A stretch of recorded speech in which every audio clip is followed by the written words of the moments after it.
Hi all. In this lecture, I'm going to discuss about AC generator or alternator. Um, Before going to the AC generator, we have to review back about a DC generator. A DC generator is nothing but an electromechanical energy conversion device, where which will convert electromechanical energy conversion device, which will convert a mechanical energy into electrical energy.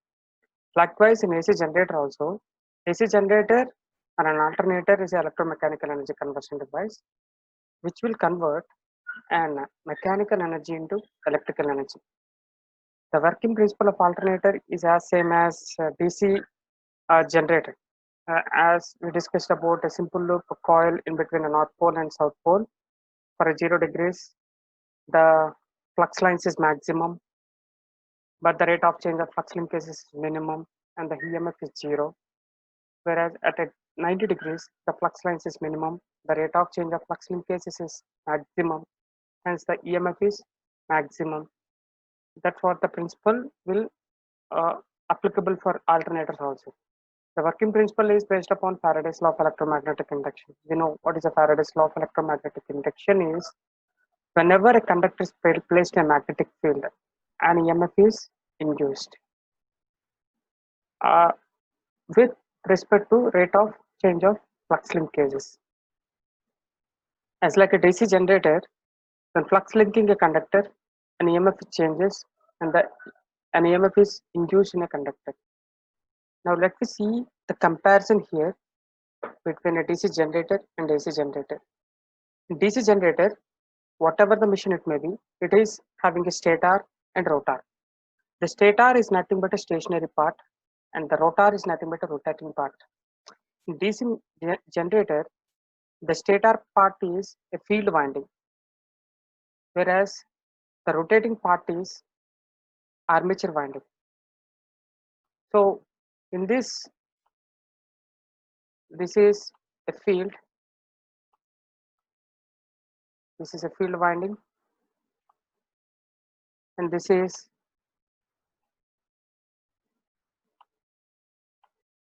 armature winding. But in AC generator, the armature winding is acting as a stationary now.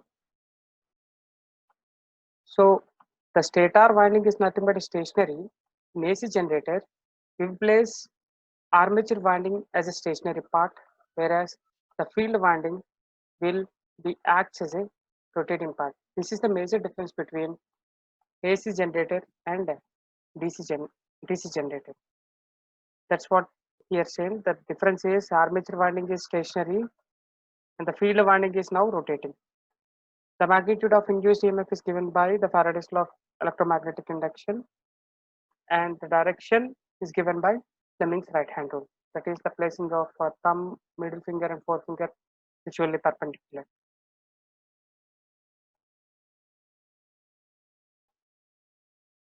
Next, we will discuss about further as the construction. In construction, uh, coming to the construction, as I said, a machine is consisting of a stator and rotor.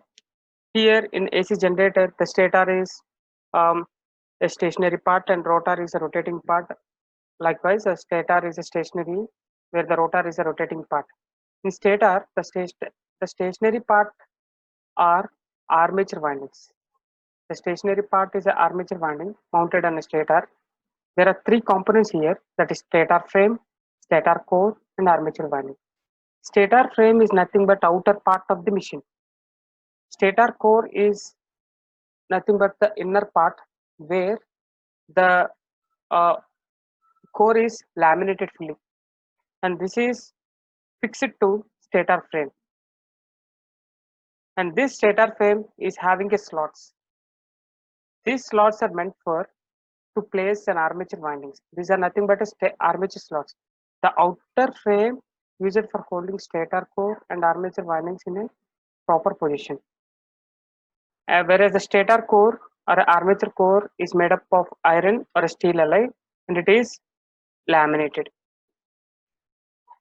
Armature winding is a coil wound and slots provided in the armature core.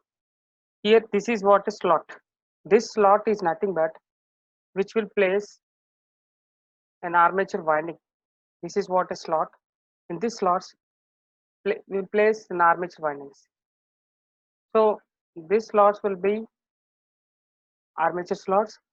The armature windings can be placed in the AC generator in two manners, that is a single layer or a double layer winding. Single layer winding is nothing but if a one winding is placed in each slot, that is called a single layer winding. Whereas if two windings are placed in upper and down, uh, up and down side, then that is called a double layer winding, as shown in this figure. And this will as a single layer, and this will shows a double layer winding type. So this is about a stator construction. So if we go for further, uh, in construction of a rotor, in rotor we know the field winding is rotating now. The field winding the field winding is rotating means the magnetic field windings are in a rotor part. So here the rotors are of two types, that is salient pole rotor, cylindrical pole rotor. Let I take an example, a salient pole now. I will tell you what is a salient pole and what is a non-salient pole. Let me take one rotor. Here this is one salient pole rotor, and this is an armature part actually. But in this is armature part, whereas in DC, now this is what we call the field winding part, which is rotating now. And the field winding is fed with a DC supply, a small DC supply, because we have a movement has to be given to the uh, uh, alternator or a DC generator. In DC generator also we will take a small DC supply. That small DC supply is to give the excitation. So this is nothing but a two pole rotor. Two pole is nothing but north pole, one south pole, two poles. If we take a four pole means north pole, and here if you take a north pole and this is south pole, and again it is a south pole, then that is called a four pole machine. So this is a rotor. Salient pole rotor is nothing but the poles are in projecting manner, whereas if you take a cylindrical rotor, this is what is cylindrical rotor. The poles are in a cylindrical manner. These are the poles are not projecting, whereas here the poles are projecting. In this, the projecting poles, a large circular steel frame is fixed on the shaft of an alternator, and this part is used for a low and medium speed alternators, used as a low or a medium speed alternators. In this, the flux distribution is non-uniform. Why? Because if we say this is on another pole, and this is on another pole, and this is an armature part, which is nothing but here armature is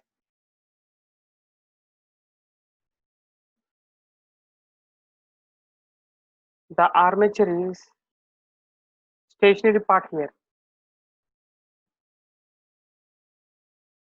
and these are nothing but, let it be a poles, and this is a pole. If I take a north pole, this is north pole, and this is south pole, then we call this is a four pole machine.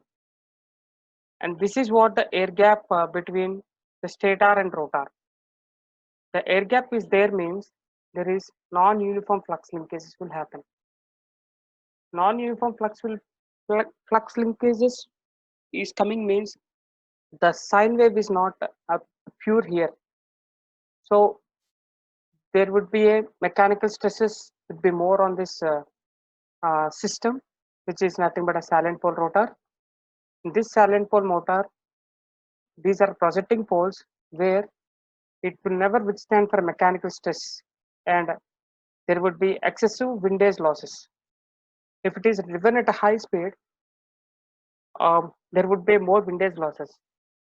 You know about a windage loss. The windage losses are nothing but the outside air will impact our system, our machine.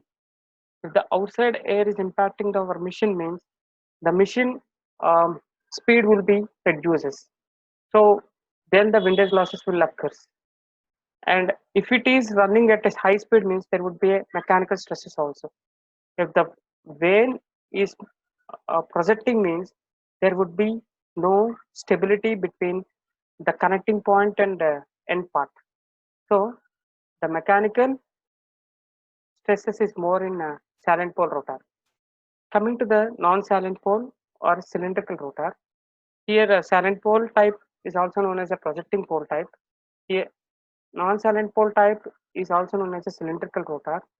The cylindrical rotor is nothing but these are smooth uh, solid cylinder having a slots in outer periphery where we can place a windings, uh, uh, and this is a field winding which is rotating now, and it will give a pure sine wave output because there is a uniform air gap between the stator and rotor. It is suitable for very high speed alternators and there is no mechanical stresses and it gives noiseless operation because the sine wave production is pure sine. So, and this is what a silent pole rotor alternator and a non-silent pole alternator. So based upon the rotor type only, we can specifically say which type of alternator it is.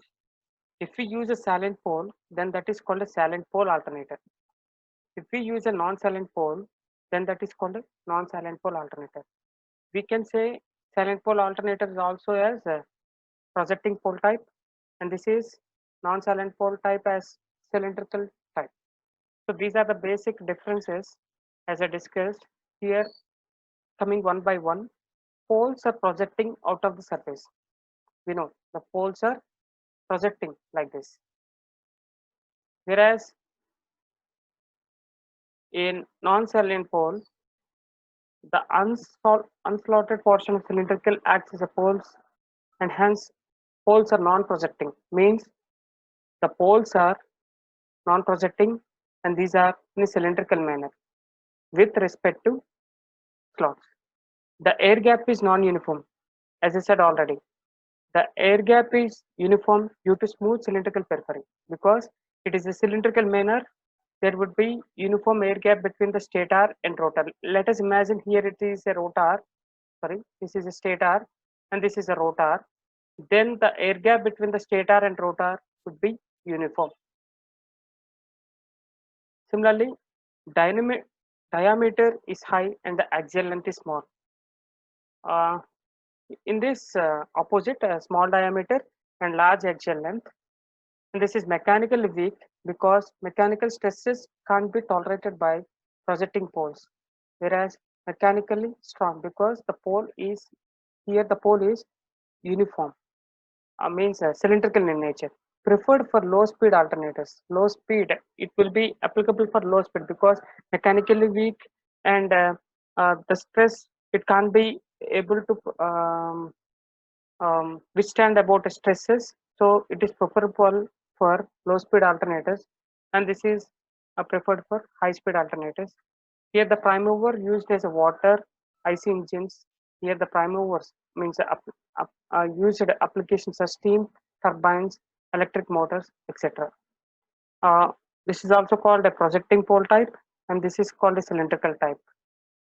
And the low speed alternators ranging from 125 rpm to 500 rpm only, whereas in high speed alternators it is ranging from 1500 rpm to 3000 rpm. So this is about the constructional details of an alternator and AC generator, alternator and AC generator, and the basic difference between the silent pole alternator and non-silent pole alternator.